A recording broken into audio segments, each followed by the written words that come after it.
A la Riva, to the top with a baddie by my side, and you know she a diva. I done made my own wave, I don't follow no trend, man, I leader. Gotta stack it up tall till it fall, that's just the procedure. By the meter, oh, Arriba. What's up, YouTube? Usually when I interview a lot of wrestlers, and I've been really interviewing a lot of people now, they don't hold these many championships. I mean, guys, we're talking to someone that has 4 different championships in pro wrestling. I mean, this is Viva. How are you? Hi, thank you for having me. I'm doing great. How are you doing? Doing great. I mean, like, you have 4 different championships. I can't get over that. Like, what does it mean to be a 4-time champion in 4 different companies? Probably that I'm hell bent. Definitely. So I want to go over the fact that you are also the PCW Ultra Championship. Luckily, this interview is happening because of PCW. You'll be defending the championship pretty soon next month against Zeda Zhang. What's it like to defend the title against someone that has such a big name value? I really look forward to it. She's someone that I've known for a few years now, and it's been a long waited between like Vietnamese, like people in Vietnam are talking about it, and I'm sure people in China are talking about it. So it's long awaited. Yeah, no, I'm sure it is. And in case she's actually watching this right now, do you have like a message for Zeda going into that championship match? Be ready. Because we're going to war. Oh yeah, I'm sure it's definitely going to be like probably one of the greatest matches in women's wrestling easily. So what does it mean to be the PCW Ultra Women's Champion? It means a lot. I've worked my way up from the bottom at PCW. It's been 4 years in the making, and it actually was one of my dreams, one of my goals to actually even set foot into a PCW ring, let alone be women's champion. So I feel like I've definitely reached a dream and a goal. Heck yeah, of course. So what was the moment like when actually winning the PCW Ultra Women's Championship? Like, what was like your emotions going into the match? My emotions going into the match was I'm finally in the ring. Yeah. Secondly, like when I finally won the title, I've thought about it over and over again. Like, how would I feel if I ever got a chance to win the title or hold up the title? Like, how would I feel? And it was exactly like how I thought I would. And I cried. I ugly cried. I think there's like a lot of pictures that caught me ugly crying, but it just meant a lot to me, you know? Yeah, no, of course. So like, who are some of the people you won to defend your championship against? Because like, let's assume you beat Zeda. You probably will. So like, who do you want to defend that title against maybe after her? Ooh, there's a lot of people. I would love to defend it against Thunder Rosa. Oh yeah. Like, I've wrestled her 2 years ago, and I want a rematch because I feel like I've learned and grown so much, and so has she. She's been killing it. Who else? Nyla Rose. Oh. I'm out for revenge. Nyla Rose. Sky Blue. Like, there's so many women. Like, if I forget their names, I'm so sorry, but like, there's so many people that I want to wrestle against. Yeah, I was gonna mention, like, you've wrestled Thunder Rosa, you've tagged with Shotzi Blackheart. Who are some of the best people you've been in the ring with so far? And like, what have been some of the favorite matches of your career? I have a lot of favorite ones, so if I forget any, I am so sorry. But my most recent favorite one would probably be against Ali Catch. We definitely went to war at Defy. She's definitely someone I would love to get in the ring with again. Of course. So like, you've actually been like a pretty big trailblazer in pro wrestling, especially for Vietnamese Pro Wrestling.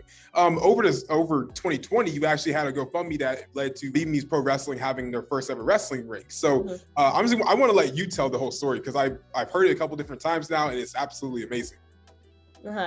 So when I first started, I didn't meet anyone who's Vietnamese, so I wondered if there was any Vietnamese wrestlers at all. Googled it. I found this documentary, and I found VPW, and they had this documentary of them wrestling inside, which looked like a boxing ring at the time. And I thought, oh, they probably have a promotion. I'm gonna reach out to them, try to get booked on their promotion.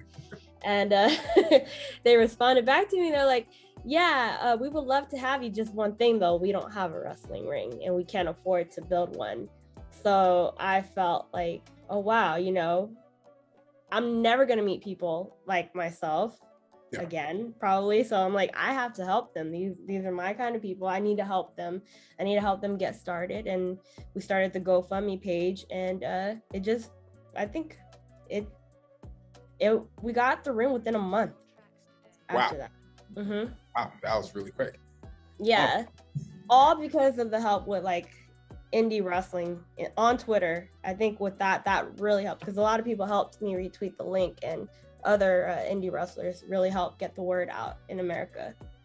So that Have you had a chance to go over there yet to actually wrestle for them, or no, because of the whole pandemic? Because of the whole pandemic, and I think it's still pretty bad over there right now. So yeah, but also like I want to bring up the fact that you also are one of the first female Vietnamese, or the first female Vietnamese pro wrestlers. What does it mean to be like the first of something in pro wrestling? Because there's not a whole lot of firsts, I would assume, anymore, because everyone's kind of ranking it up. It's scary, because I wish there was someone before me that I can look up to, or like someone to break down doors for me. It's scary in the sense of like, I feel like I have to work 10 times harder. Definitely. To get the opportunities that I get, Were there any type of like struggles you had to overcome being like a woman and a woman of color in pro wrestling?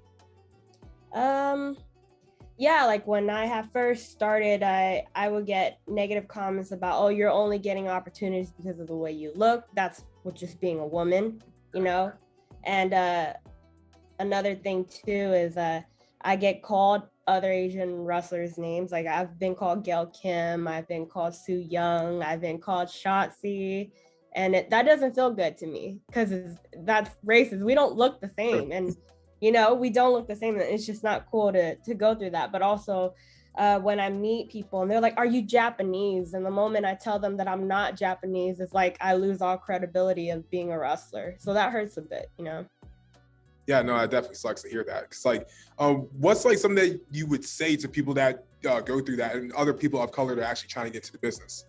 To just keep pushing forward. There's gonna be a time and place and day where that's not gonna matter anymore. We're gonna make a difference. This is what we're working towards. So just keep on going.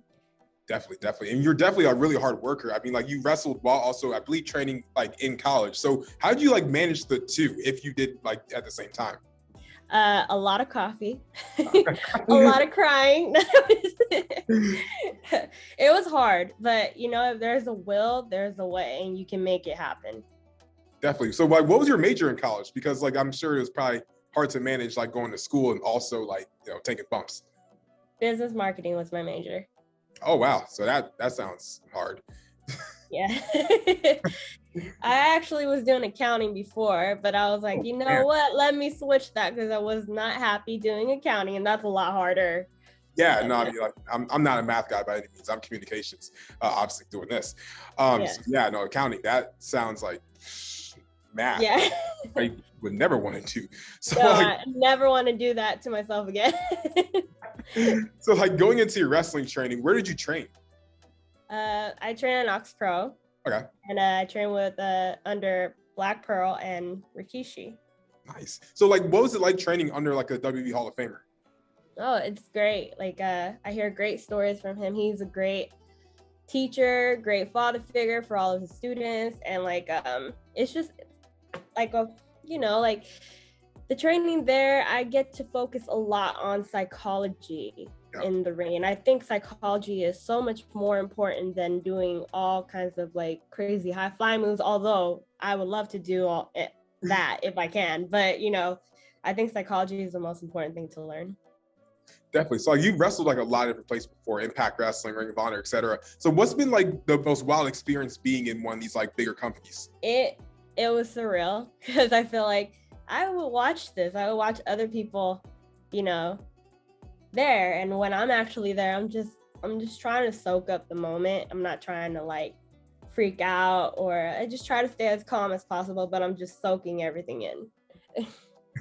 Yeah, recently you were actually on AEW Dark and you wrestled Nyla Rose, and maybe it might have been like a losing effort, but like what was like the story in getting into AEW being on Dark? I didn't know if I was ever going to make it on Dark. I was watching all of my friends make it on there, but I think it had a lot to do with being on the West Coast. I'm way across the country. When am I ever going to get the opportunity to finally make it on Dark? But when I finally did, I was like, I got to make sure to let them know what West Coast is all about, not just for me, but for other West Coast wrestlers. Because like, I feel like the West Coast gets ignored a bit, especially during the pandemic. The West Coast completely shut down, and all of us over here, we were just watching everyone in the East Coast thriving, while we're just here like we can't do anything. We're just watching everyone. But yeah, that was my main thought process, is like, all right, I'm here, finally here, West Coast represent. Yeah, definitely. Cause like I'm on the East Coast. I'm in Washington, DC right now. So like seeing like what are like some other West Coast wrestlers for like someone that's from the East Coast that we should be watching? Definitely should be watching Maserati. Okay. Damn, there's so many people. Danica De La Rouge, she's on a hiatus right now because she had an injury, but she'll be back stronger than ever.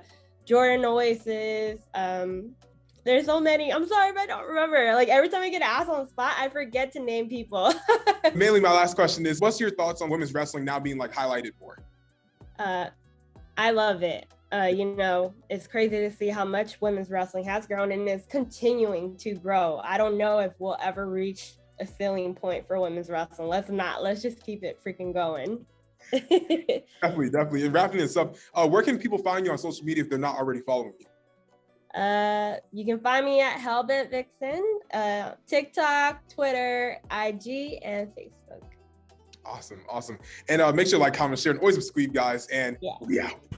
We going up like 1,000. I'm a flex just like a muscle man Malcolm. We going up like 1,000. I'm a flex just like a muscle man Malcolm. When it just like 1, 2, 3. If you like the channel, this will squeeze. If you like the channel, this will squeeze. If you like the channel, this will squeeze.